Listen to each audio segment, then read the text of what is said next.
Est-ce que vous m'entendez comme il faut? Bonjour, comme Luigi l'a dit tout à l'heure, je remplace un peu à pied levé le pasteur Yannick, donc notre pasteur de l'enseignement et la vision.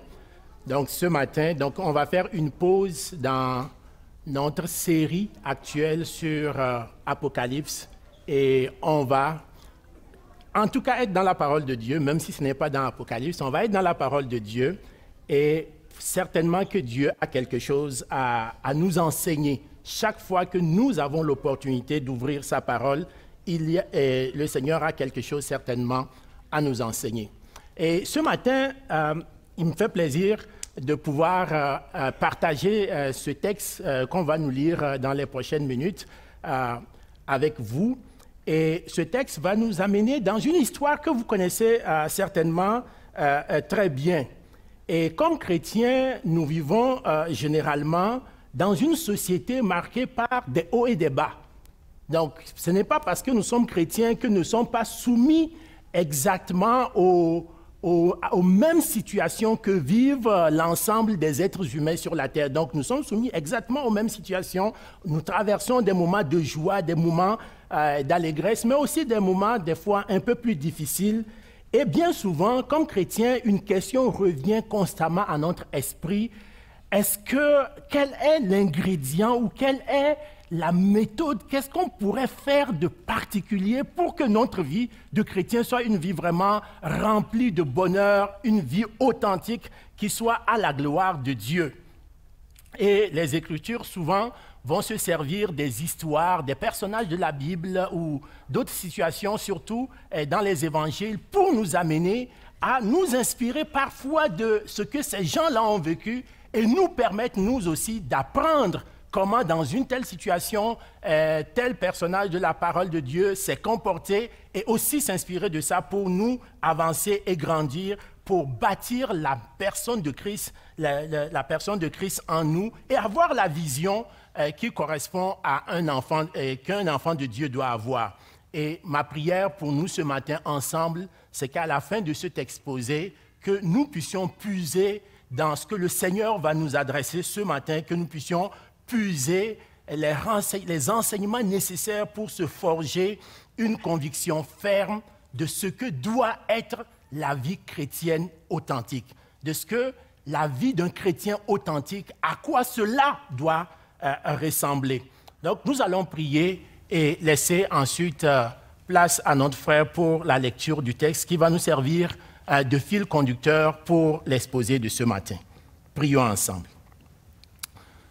Seigneur notre Dieu, nous nous réjouissons de ce que un jour dans ta grâce infinie, tu as accepté de quitter ton royaume céleste, de venir prendre la place qui était la nôtre sur ce bois du calvaire. Tu es venu mourir et t'offrir en sacrifice afin que aujourd'hui nous puissions, Seigneur, t'appartenir. Seigneur, nous sommes dans cette exaltation de ce que tu as fait pour nous, de ce que tu as payé le plus grand prix jamais payé pour que nous puissions être appelés enfants de Dieu. Seigneur, tu ne nous as pas appelés et ensuite nous rappeler à toi immédiatement, mais tu nous as laissés pendant un certain temps sur la terre et tu veux que notre vie soit un parfum de bonne odeur pour que les gens qui ne te connaissent pas puissent, en nous voyant vivre, Seigneur, se demander qu'est-ce que nous avons de particulier. Puisses-tu, Seigneur, au travers ta parole aujourd'hui, nous enseigner, nous amener à comprendre comment doit vivre un chrétien authentique, comment doit être la vie d'un chrétien authentique. Puisses-tu venir nous parler au travers, Seigneur, de cette exhortation et que nous soyons, Seigneur, bénis. Oui, Éternel, non pas à moi, mais à ton nom donne gloire à cause de ta bonté et de ta fidélité. C'est en Jésus-Christ que nous prions. Amen. Écoutons la lecture.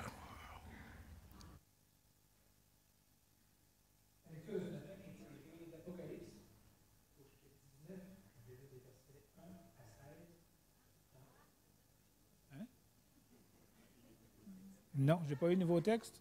C'est quoi le nouveau texte? Bring in the text. Luc? Ah, Tu vois? Alors, on dit Luc.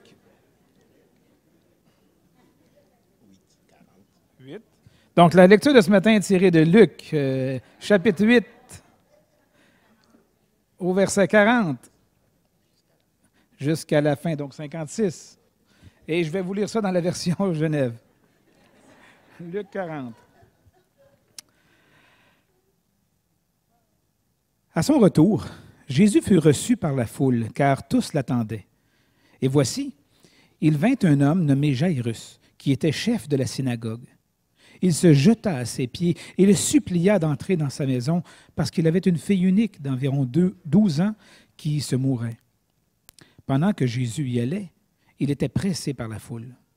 Or, il y avait une femme atteinte d'une perte de sang depuis 12 ans et qui avait dépensé tout son bien pour les médecins, sans qu'aucun ait pu la guérir. Elle s'approcha par derrière et toucha le bord du vêtement de Jésus. Au même instant, la perte de sang s'arrêta. Et Jésus dit, « Qui m'a touché? » Comme tous s'en défendaient, Pierre et ceux qui étaient avec lui dirent, « Maître, la foule t'entoure et te presse, et tu dis, « Qui m'a touché? » Mais Jésus répondit, « Quelqu'un m'a touché, car j'ai connu qu'une force était sortie de moi. » La femme, se voyant découverte, vint, toute tremblante, se jeter à ses pieds et déclara devant tout le peuple pourquoi elle l'avait touché et comment elle avait été guérie à l'instant. Jésus lui dit, « Ma fille, ta foi t'a sauvée. Va en paix. » Comme il parlait encore, survint de chez le chef de la synagogue quelqu'un disant, « Ta fille est morte, n'importune pas le maître. » Mais Jésus, ayant entendu cela, dit au chef de la synagogue, « Ne crains pas, crois seulement, et elle sera sauvée. » Lorsqu'il fut arrivé à la maison, il ne permit à personne d'entrer avec lui, si ce n'est à Pierre, à Jean et à Jacques, et au père et à la mère de l'enfant. Tous pleuraient et se lamentaient sur elle. Alors Jésus dit, « Ne pleurez pas, elle n'est pas morte, mais elle dort. » Et il se moquait de lui, sachant qu'elle était morte. Mais il la saisit par la main et dit d'une voix forte, « Enfant, lève-toi. » Et son esprit revint en elle, et à l'instant elle se leva. Et Jésus ordonna qu'on lui donne à manger. Les parents de la jeune fille furent dans l'étonnement, et il leur recommanda de ne rien dire à personne de ce qui était arrivé. Désolé pour la petite confusion, c'est vraiment un changement des dernières minutes hier soir. Donc, nous venons d'écouter un texte dans lequel il y a deux personnages, et ces deux personnages vont nous servir de fil conducteur ce matin. Donc, on voit la femme qui était atteinte d'une perte de sang depuis 12 ans et le chef de la synagogue du nom de Jairus. Et ces deux personnes étaient dans leur histoire. L'histoire qu'on vient de nous raconter, cette femme et cet homme étaient dans leur histoire. Et ce matin, certainement, en étant assis ici, vous êtes chacun de vous dans votre histoire. Chacun ici est dans son histoire de vie. Je ne connais pas votre histoire. Probablement que je ne veux pas forcément la connaître. Mais Dieu connaît votre histoire. Jésus-Christ connaît votre histoire. Et ce matin, si vous voulez profiter de l'enseignement de ce matin et voir comment cette histoire de la femme qui était atteinte d'une perte de sang depuis 12 ans et du chef de la synagogue Jairus peut avoir une répercussion sur votre propre histoire.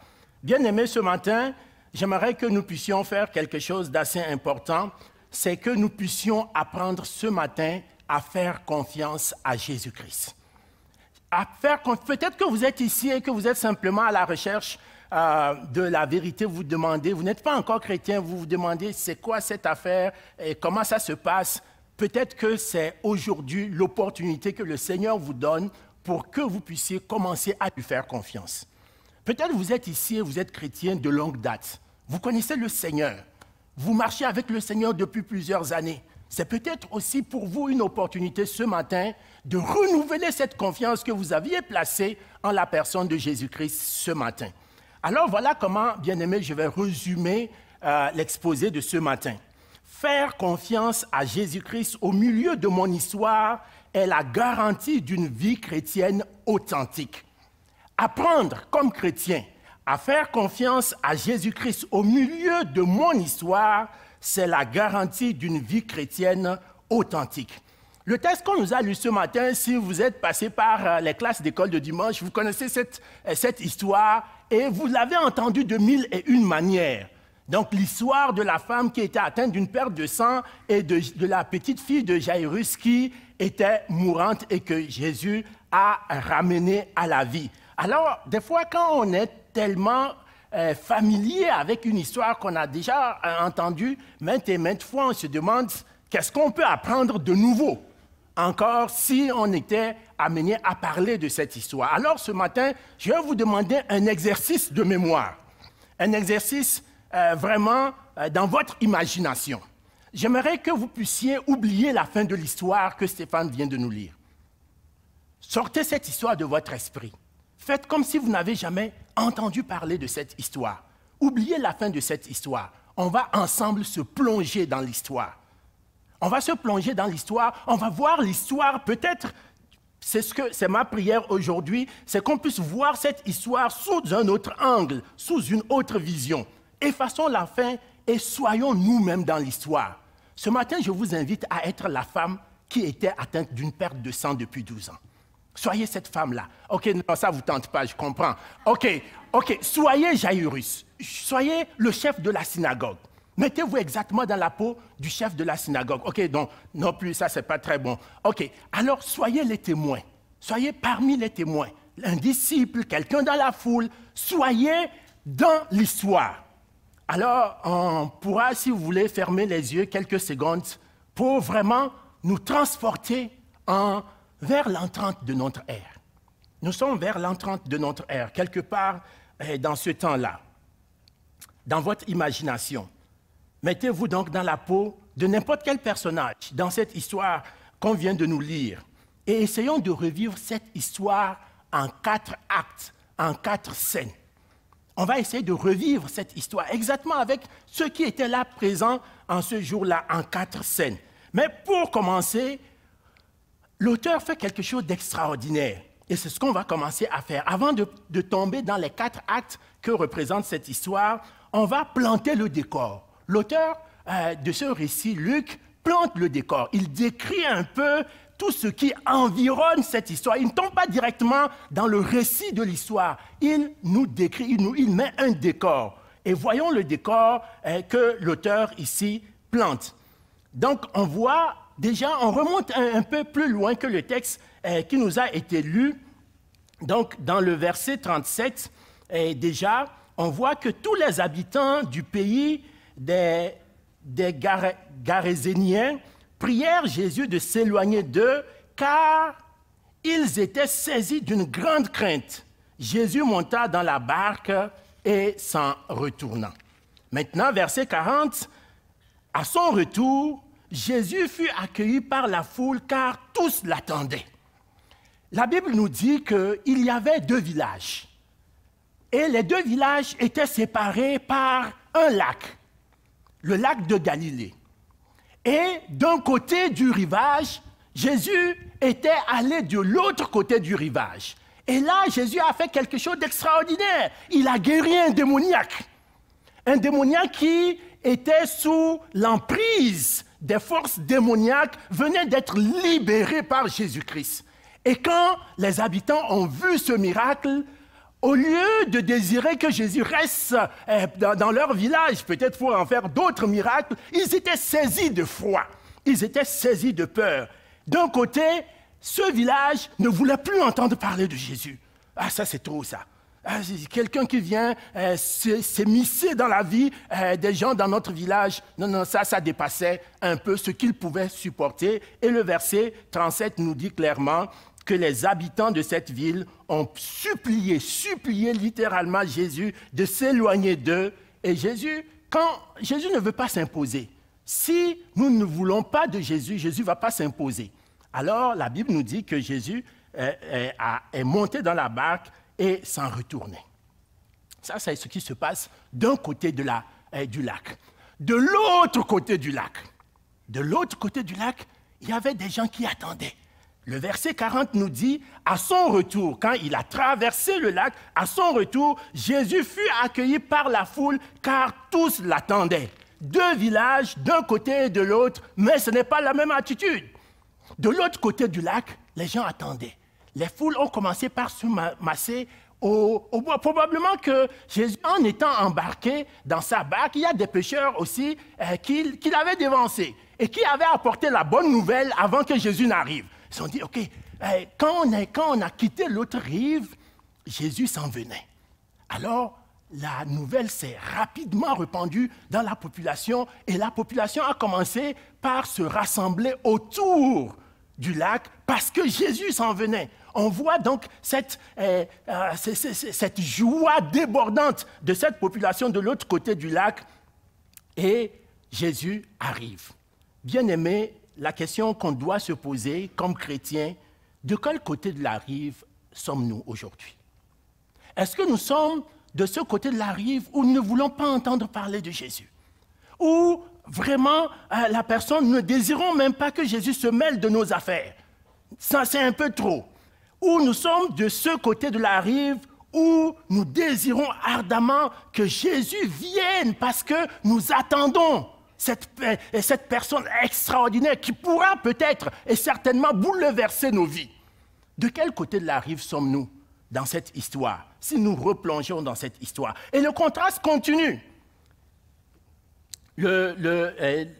Ici, l'évangéliste continue à partir du verset 42, la première partie du verset 42, le verset 43, on dit « Parce qu'il y avait une fille, donc Jairus vient donc rencontrer Jésus, parce qu'il avait une fille unique d'environ 12 ans qui se mourait. » Verset 43, « Or, il y avait une femme atteinte d'une perte de sang depuis 12 ans et qui avait dépensé tout son bien pour les médecins sans qu'aucun ait pu la guérir. » Et le contraste que Luc a mis au départ, c'est 2 rives.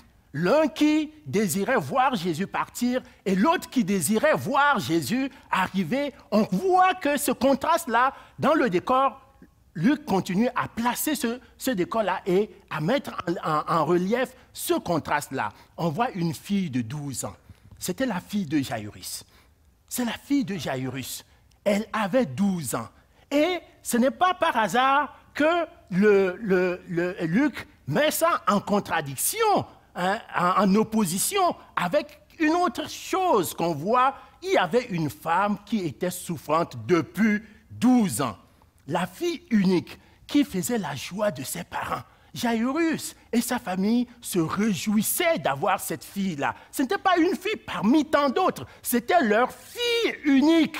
Et il est d'autant plus important que c'est exactement le même mot que Luc utilise pour désigner la fille unique de Jairus. C'est le même mot qui est utilisé pour désigner Jésus comme fils unique de Dieu.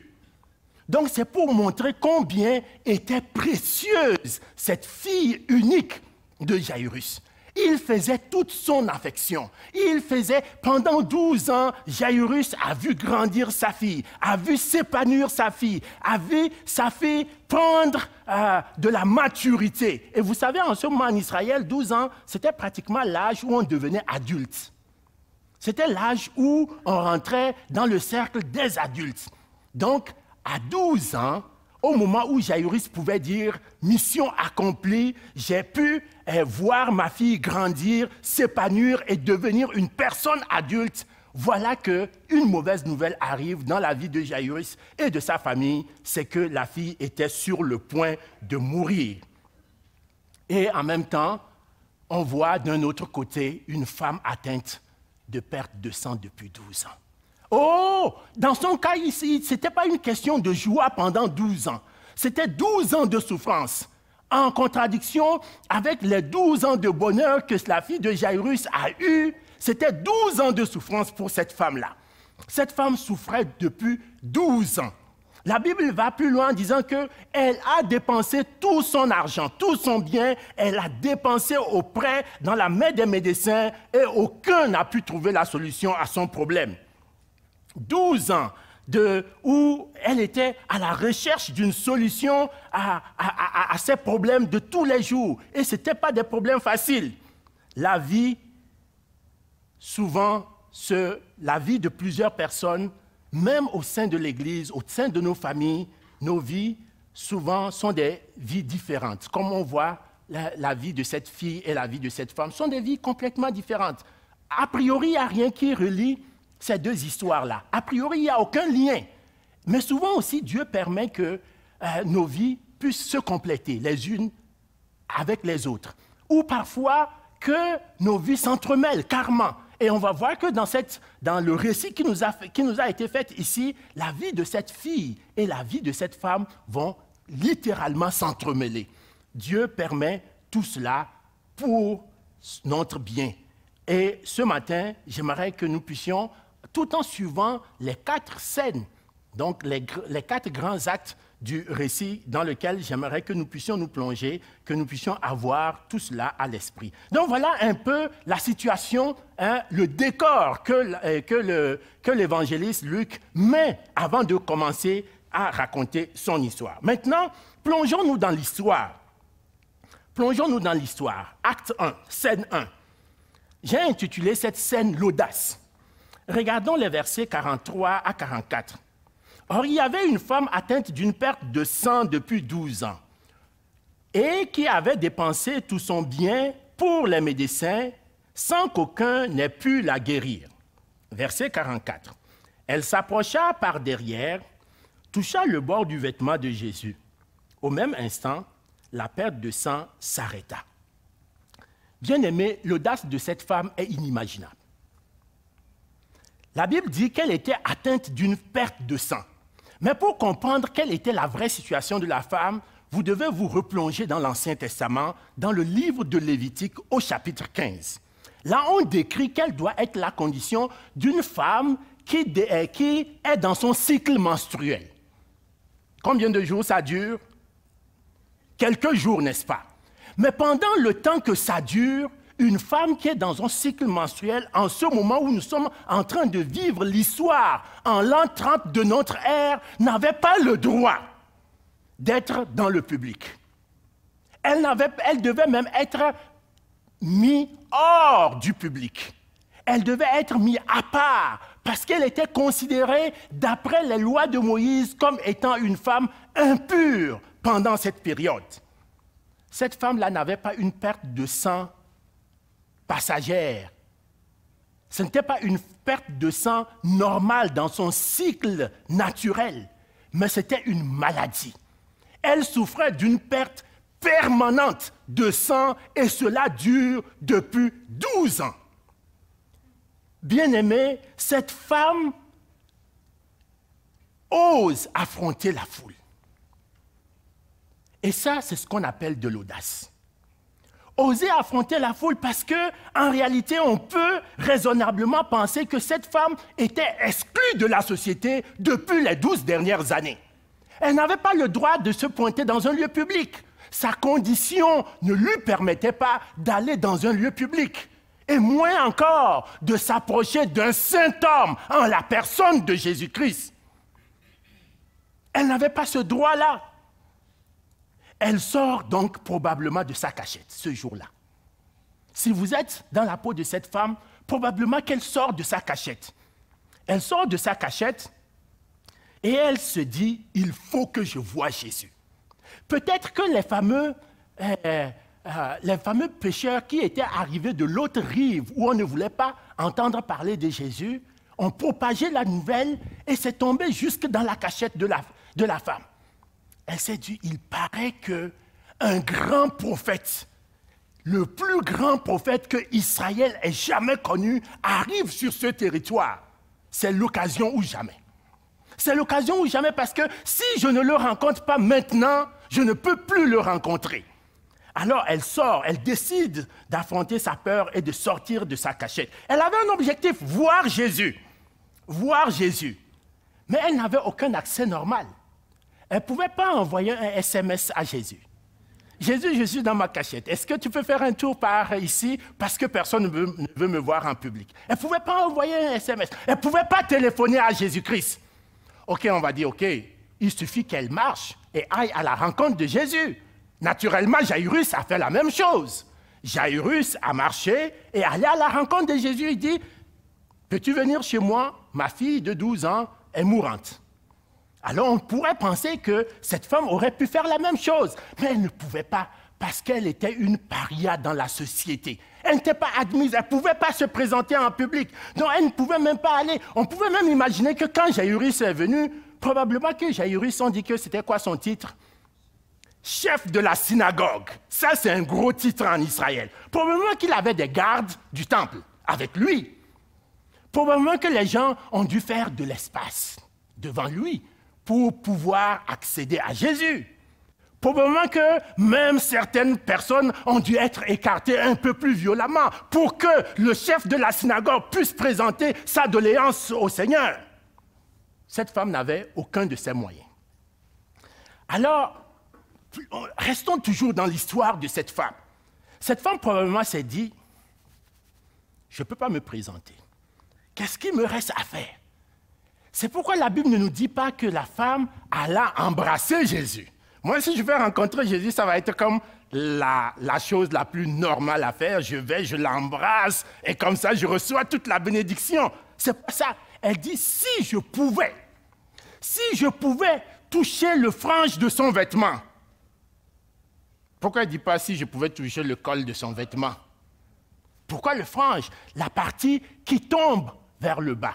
Je pense raisonnablement que probablement elle s'est dit, le seul moyen d'arriver jusqu'à Jésus sans me faire attraper, parce que c'est vraiment se faire attraper, se faire mettre dehors. Le seul moyen, c'est de passer par les pieds. Est-ce que vous comprenez? Donc, il y avait la foule. Donc, la femme va se servir de la foule comme un masque pour pouvoir se faufiler jusqu'à Jésus. Alors, probablement, elle s'est mise littéralement à quatre pattes dans sa condition et essayait de se frayer un chemin entre les jambes de la foule pour ne arriver, ne serait-ce qu'à agripper le frange du vêtement de Jésus-Christ. Voilà l'audace de la foi. La Bible dit que la foi, c'est une ferme assurance des choses qu'on espère, la démonstration de celles qu'on ne voit pas. Est-ce que cette femme espérait quelque chose? Est-ce que cette femme espérait quelque chose?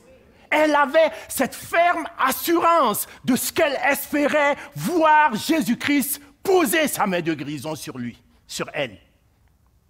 Mais est-ce que la femme est restée dans son salon, sous ses couvertures, tout grelottant, en disant « je suis malade ». Non, non, non, elle a fait plus que ça. Elle a fait la démonstration de ce qu'elle espérait. Cette démonstration est passée par quoi? Affronter la foule, affronter les préjugés. Peut-être que quelqu'un dans la foule avait déjà commencé à crier « impur, impur ». Mais elle n'a pas écouté. Elle est allée jusqu'à toucher le frange du vêtement de Jésus-Christ. Voici l'audace de la foi. Acte 1. Acte 2. Versets 47 à 48.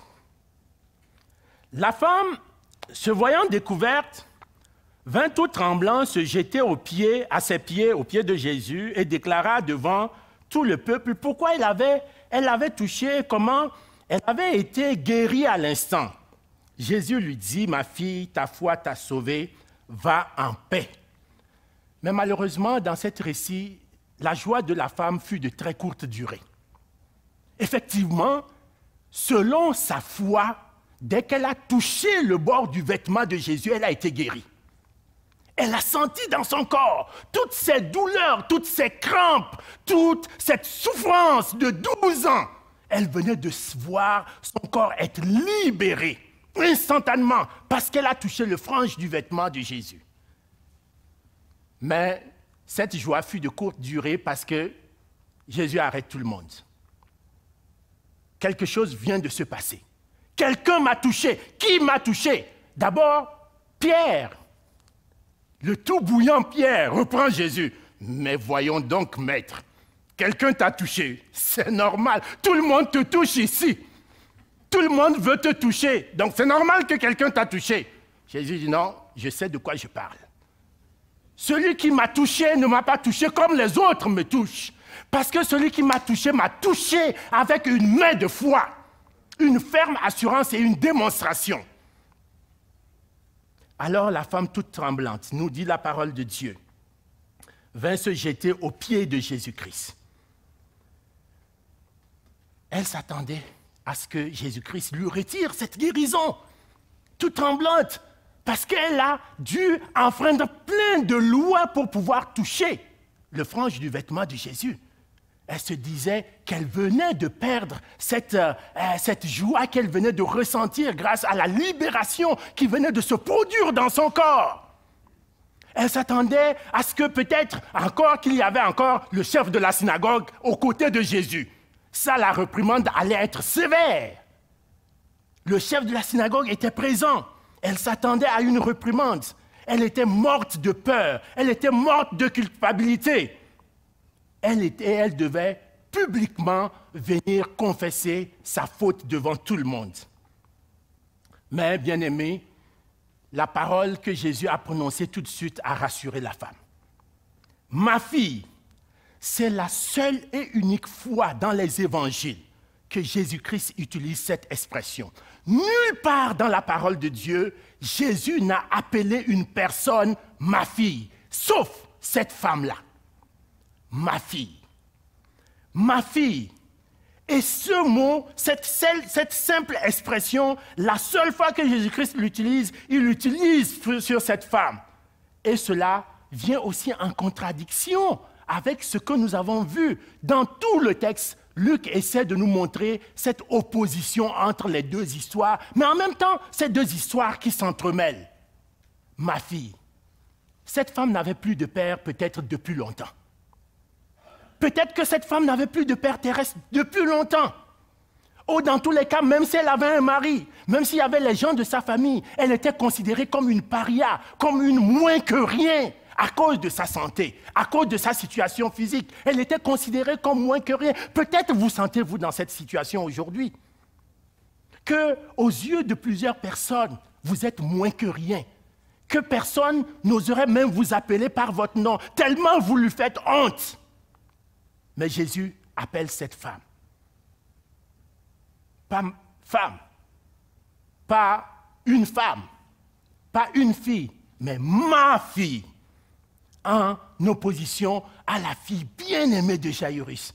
Jaïrus pouvait dire, en ce qui concerne sa fille de 12 ans, ma fille. Et cette femme venait d'avoir le privilège de pouvoir compter sur un Père céleste en la personne de Jésus-Christ. Elle venait de trouver Jésus-Christ comme le Père de sa vie. Maintenant, allons un peu plus loin. Pourquoi Jésus, honnêtement, réfléchissons maintenant, on quitte l'an 30, revenons en 2018. Imaginez, en 2018, on va dire honnêtement, Jésus, est-ce que c'était pour faire un spectacle? Parce que c'était quoi l'intérêt? La personne t'a touché, la personne est guérie. Donc l'histoire finit là, n'est-ce pas? Pourquoi est-ce que tu tiens tant à ce qu'elle vienne te se présenter? Est-ce qu'il y avait un intérêt? Pour trouver la bonne réponse à cela, retournons dans Lévitique, dans cette histoire que je viens de vous raconter. Le fait que Jésus exigeait que cette femme se présente publiquement, c'était pour attester la guérison en présence de témoins. Parce qu'une femme qui souffrait d'une perte de sang, le seul moyen d'être réintégrée dans la société était qu'elle aille devant le prêtre et qu'elle démontre publiquement qu'elle n'était plus dans sa condition. Imaginez que cette femme, c'est depuis 12 ans qu'elle souffre. Vous pensez que personne ne la connaissait en Galilée? Les gens la connaissaient. Imaginez qu'elle est guérie, elle part incognito, personne n'a vu la scène. Le lendemain, la voilà toute heureuse, bien habillée, qui débarque dans la synagogue. Quand les gens la voient arriver, c'est quoi leur réaction normale? Elle fait quoi ici? Qu'est-ce qu'elle vient chercher? Pourquoi vient-elle dans l'assemblée? Parce qu'elle n'a pas le droit. Elle souffre d'une perte de sang depuis 12 ans. Aucun médecin n'a pu la guérir. Non, les amis, laissez tomber. Moi, j'ai été guéri hier par Jésus-Christ. Où? Quand? À quelle occasion? Il ne pouvait pas comprendre. Alors, par cet acte, Jésus établissait hors de tout doute, et mieux encore, en présence du chef de la synagogue. Je ne sais pas si Jairus était le chef de la synagogue que fréquentait la femme, mais anyway, c'est un chef de synagogue. C'est un chef de synagogue. S'il y avait quelqu'un en qui un autre chef de synagogue pouvait croire et attester que cette femme a été guérie, c'était bien Jairus. Alors Jésus-Christ l'amène pour attester devant le chef de la synagogue s'il y avait lieu et ainsi accomplir la loi de Moïse. Jésus dit, je ne suis pas venu pour abolir, je suis venu pour accomplir. En Jésus-Christ, cette femme était guérie. Elle était devenue de nouveau fréquentable. Grâce à Jésus-Christ, bien-aimés frères et sœurs dans le Seigneur, vous êtes désormais fréquentables. Je peux vous fréquenter. Je peux vous fréquenter. Avant, vous étiez des personnes non grata. C'est-à-dire que vous n'aviez aucun droit de citer parmi le peuple de Dieu. Mais désormais, grâce à Jésus-Christ, maintenant vous êtes fréquentables. On peut faire un bout de chemin ensemble parce que vous avez rencontré le vrai patron qui peut enlever toutes sortes de problèmes dans notre vie, qui peut nous permettre d'avoir une vie à son image. Voilà ce que Jésus a voulu faire au travers de ça. Mais bien aimé, si c'était l'horreur pour la femme de se voir découvrir, c'était aussi l'horreur pour Jairus. C'est l'horreur doublée de colère, de questionnement et d'accusation. Maintenant, pour ceux qui avaient choisi Jairus tout à l'heure, dans l'histoire, qui voulaient être dans la peau de Jairus, imaginez que vous avez votre fille unique de chez unique. OK? Donc ça, c'est votre fille. Et elle est mourante. La Bible nous dit, sur le point de mourir. Donc, on ne parle pas d'une question d'heure. On parle d'une question de minutes. Vous venez voir Jésus parce que vous croyez que Jésus peut faire quelque chose. Déjà, vous êtes en colère. En colère parce que vous dites, c'est combien de gardes de temple on m'a donné? Pourquoi ces gens-là ne pouvaient pas écarter la foule pour que Jésus-Christ aille un peu plus rapidement à la maison pour sauver ma fille? Mieux encore, c'est que Jésus-Christ, sur le chemin, décide de s'arrêter pour faire un brin de jasette avec une femme. Donc vous vous dites, honnêtement, je crois que Jésus ne comprend pas la gravité de la situation. C'est-à-dire que cette femme-là, imaginons même qu'elle était vraiment malade. Ça, moi je suis Jairus là. Imaginons qu'elle était vraiment malade. Elle a déjà souffert 12 ans. Un jour de plus, ça change quoi? Ça fait 12 ans que ça dure. Un jour de plus, un jour de moins. Pourquoi elle ne pouvait pas attendre le lendemain pour se faire guérir? Ça presse. Moi, ma fille, ça presse. Ce n'est pas une question d'heure, c'est une question de minutes. Parfois, nous sommes exactement dans cette situation. Parfois, honnêtement, nous entendons certains de nos frères et sœurs demander des choses à Dieu. On se demande, Dieu doit avoir des choses plus intéressantes, plus urgentes à faire que de s'occuper de ces choses. Moi, j'ai des problèmes plus importants que Dieu doit résoudre. Je ne sais pas pourquoi vraiment les gens sèment beaucoup de bruit autour de la présence de Dieu de cette manière. Beaucoup de gens pourraient avoir ce questionnement dans leur cœur. Combien de fois avons-nous désiré, si possible, secouer Jésus de son sommeil? Parce que nous, on a l'impression que Jésus n'est pas conscient de l'urgence de la situation. Ah ouais! Réveille-toi! Les disciples ont tenté de le faire dans la barque. Vous vous rappelez? Et ils dormaient. Ah, c'est bon de dormir. Il y a la tempête, Jésus! Mais ça brasse.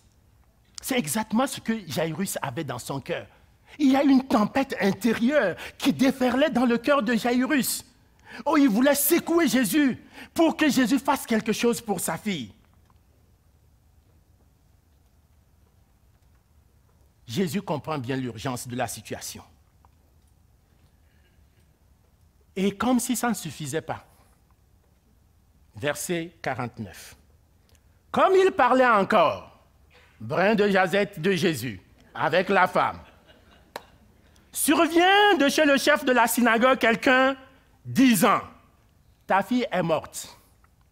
Il n'a pas dit, assois-toi d'abord, on va te donner un verre d'eau. Non, non, non, non. Il est arrivé et dit, patron, ta fille est morte. N'importune pas le maître. Voilà. Voilà ce que je redoutais. Voilà ce que Jairus redoutait. Il pouvait littéralement sauter sur Jésus-Christ. Tu vois, depuis quelques minutes, j'ai essayé par toutes les manières d'attirer, en faisant des gros bras, des gros signes, d'attirer ton attention. Mais voilà ce que je redoutais. Voilà. Mais Jésus-Christ lui dit, crois-tu en moi? Est-ce que tu crois en moi? Et cette phrase, ce n'est pas la première fois. Rappelez-vous de Marthe et de Marie, les deux sœurs de Lazare. Quand elles sont venues à la rencontre de Jésus-Christ, c'était exactement la même attitude. Oh, si tu étais là, ne serait-ce que quelques jours à l'avance, notre frère Lazare ne serait jamais mort. Si tu étais là quelques jours, comment tu as fait pour ne pas te presser? Pourtant, c'est ton ami. Ils auraient pu avoir cette attitude. Et c'est ce que Jairus ressent ici. Depuis longtemps, ça fait combien d'heures, combien de minutes que je suis venu je suis venu faire appel à toi. Et voilà maintenant, c'est trop tard. Mais Jésus lui dit, crois seulement. Acte 3. 51 à 53. Lorsqu'ils furent arrivés à la maison, ils ne permirent à personne d'entrer avec lui, si ce n'est Pierre, Jean et Jacques, et au père et à la mère de l'enfant. Tous pleuraient et se lamentaient sur elle. Alors Jésus dit, ne pleurez pas, elle n'est pas morte, mais elle dort. Et ils se moquaient de lui, sachant qu'elle était morte. Jairus, avec l'énergie du désespoir. Vous voyez, quand vous savez que dans tous les cas, il n'y a plus rien à faire. Comme Marie et Marthe, quand ils s'en allaient là où on a enterré Jésus, Lazare. Donc quand ils s'en allaient avec l'énergie du désespoir. Ils sont déjà, il ne faut pas toucher à la pierre, il est déjà en décomposition. Mais parce que Jésus a dit, on y va, ils y vont quand même avec l'énergie du désespoir. Jairus s'en va à la maison avec l'énergie du désespoir, espérant qu'il y aurait peut-être quelque chose encore à faire. Mais malheureusement, les pleurs qui sortaient de la maison disaient exactement le contraire. En Israël, on ne pleure pas pour pleurer. On pleure quand il faut vraiment pleurer. Et il y a des spécialistes, ça s'appelle des pleureuses. C'est-à-dire que des gens dont le travail était de pleurer quand quelqu'un mourait. Il y en avait en Israël. Donc, avant que les pleureuses arrivent quelque part, la première chose, ils s'assurent que le certificat de décès était bien signé par un médecin. Donc, ils s'assuraient que la personne est morte. Ce n'est pas une erreur. Ce n'est pas comme si, elle dormait seulement et ils ont pensé qu'elle était morte. Non, il y avait une preuve que la personne, que la fille était vraiment morte. C'est pourquoi il y avait des pleurs déjà dans la maison. Alors, Jésus arrive, Jésus rentre et Jésus dit qu'elle n'était pas morte, mais qu'elle dormait. Souvent, les circonstances qui nous entourent ne semblent pas favorables. Quand on regarde, les circonstances qui entouraient Jairus et sa famille ne sont pas favorables. Il y a des moments où nous avons besoin de compter, dans ce cas, quand les circonstances ne sont pas favorables, nous avons besoin de compter sur un cercle de personnes rapprochées, des gens en qui nous avons pleinement confiance, des gens qui vont nous pousser à l'audace de la foi, à marcher par la foi et non par la vue. Voyez-vous, Jésus ne prend pas toute la gang qui est venue avec lui dans la chambre. Jésus prend seulement ces trois plus rapprochés, Pierre, Jean et Jacques. Et il rajoute 2 témoins oculaires de ce qui va se passer, le père et la mère de l'enfant. S'il y avait quelqu'un dans la foule qui désirait tant voir l'enfant revenir à la vie, naturellement, c'est le père et la mère. Il les prend dans cette chambre où était couché le mort. Et la Bible nous dit, scène 4, 54 à 56. Mais il a saisi par la main et dit d'une voix forte, « Enfant, lève-toi. » Et son esprit revient en elle, et à l'instant, elle se leva. Et Jésus ordonnant qu'on lui donne à manger. Les parents de la fille furent dans l'étonnement, et il leur recommanda de ne dire à personne ce qui était arrivé. Miracle instantané et complet. Jésus ne se contente pas tout simplement de ressusciter cette fille, mais il fait la démonstration, comme pour assurer les parents. Déjà, dans la parole de Dieu, rarement Jésus crie. Est-ce que vous le savez? Jésus, ce n'est pas quelqu'un d'habitude qui élève la voix. À chaque fois que Jésus élève la voix, ça veut dire quelque chose en particulier. Ici, rarement, presque toutes les guérisons que Jésus a faites, elle l'a faite juste en posant la main sur quelqu'un ou en prononçant une parole. Jamais la Bible ne nous dit que Jésus a élevé la voix. Mais dans cette circonstance particulière, la Bible dit clairement, Jésus prit la main de l'enfant et il éleva, et il dit d'une voix forte, « Enfant, lève-toi » Parce que les parents de l'enfant étaient morts d'inquiétude. Les parents de l'enfant étaient dans le doute. Ils voyaient bien que leur enfant était mort. Alors, cette parole, avec foi, avec force de Jésus, était un peu comme pour passer le message encore un peu plus, de façon beaucoup plus pertinente. Rappelez-vous le parallèle avec la résurrection de Lazare. On dit que quand Jésus a demandé quoi? Il a crié le nom de Lazare. Lazare, sors de ce tombeau-là. C'est exactement la même scène qu'on vit sous un autre angle ici. La guérison que Jésus-Christ offre est une guérison complète. Voyez-vous, ce qui nous prouve que la guérison que Jésus offre n'est pas une guérison partielle, c'est que Jésus ne se contente pas de guérir l'enfant et de partir, mais il donne une recommandation aux parents, donnez-lui à manger. Qu'est-ce que ça signifie? Est-ce qu'on a besoin de dire aux parents de donner à manger à leurs enfants? C'est quoi cette recommandation de Jésus? Donnez-lui à manger. Naturellement, si l'enfant a vécu jusqu'à 12 ans, c'est qu'il mangeait, on suppose. Donc, il le ressuscite et la première chose qu'il dit aux parents, c'est donnez-lui à manger.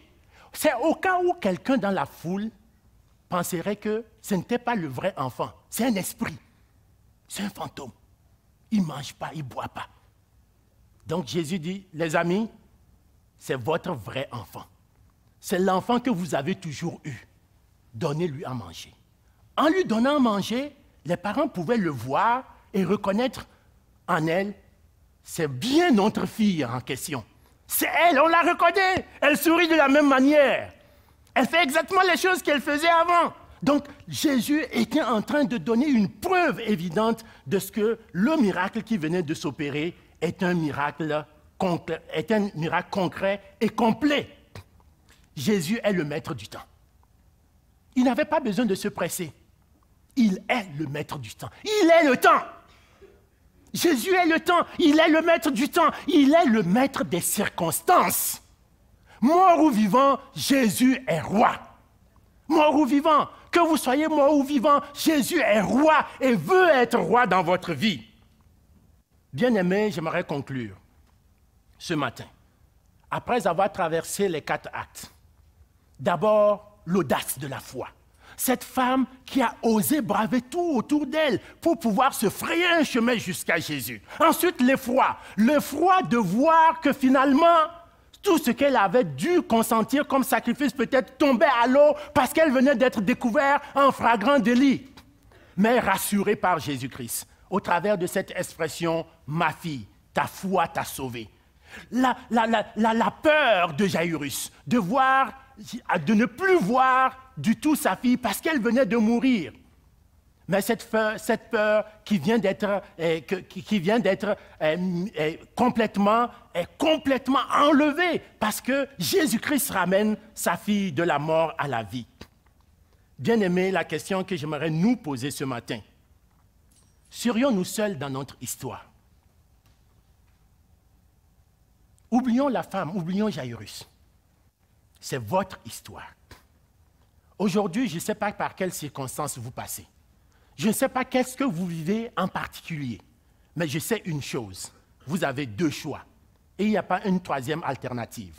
Vous avez 2 choix. Vous pouvez poursuivre votre histoire sans Jésus. C'est un choix. C'est un choix très raisonnable. Vous pouvez poursuivre votre histoire sans Jésus parce que Dieu vous a donné le libre arbitre. Vous pouvez décider que moi, dans la suite de ma vie, à partir de maintenant, je suis assez grand, je fais ce que je veux, et je prends mes décisions quand ça me tente. Vous pouvez aussi décider, deuxième choix, que désormais dans votre histoire, dont vous ne connaissez pas la fin, je ne connais pas la fin de mon histoire, je ne connais pas la fin, je ne sais même pas comment elle va se dérouler. Mais je peux décider de faire une chose, que cette histoire, je ne veux plus la vivre seule. Mon histoire, je ne veux plus la vivre seule. Je veux que Jésus soit au cœur de mon histoire.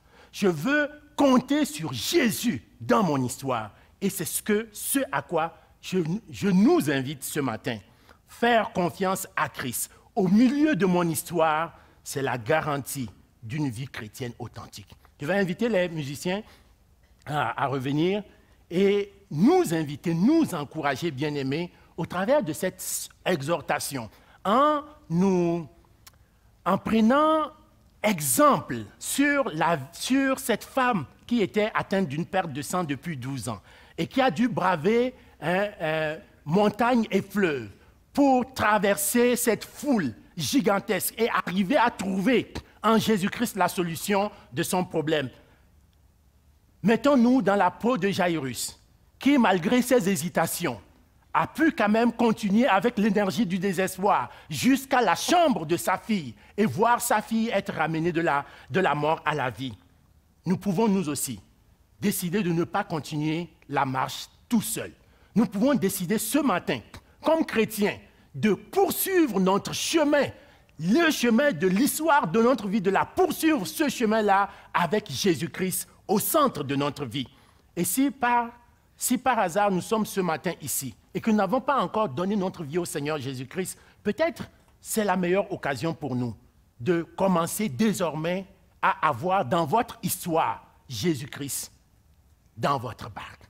Jésus-Christ dans votre histoire. Et apprendre avec le temps, avec les jours, avec les semaines, avec les mois, les années, à lui faire confiance au milieu de votre histoire parce que lui connaît la fin et ça sera pour vous, pour nous, la garantie d'une vie chrétienne authentique. Prions le Seigneur. Seigneur notre Dieu, notre Père, nous nous réjouissons de ce que toutes les occasions de la parole de Dieu sont pour nous des sources inépuisables d'instruction, d'encouragement. Seigneur, au travers du texte de ce matin, nous voulons tout simplement reconnaître notre incapacité de savoir c'est quoi la fin de notre histoire.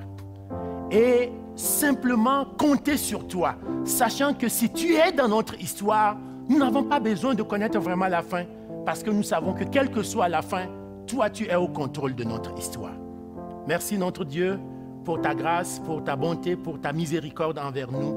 Nous qui, Seigneur, pendant longtemps, t'avons rejeté, n'avons pas désiré te voir, t'impliquer dans nos vies, mais que par ta grâce, nous a permis, Seigneur, aujourd'hui, de pouvoir t'appartenir et de te faire confiance dans notre histoire, afin que par toi et pour toi, nous puissions vivre le reste des jours que tu nous donneras sur cette terre.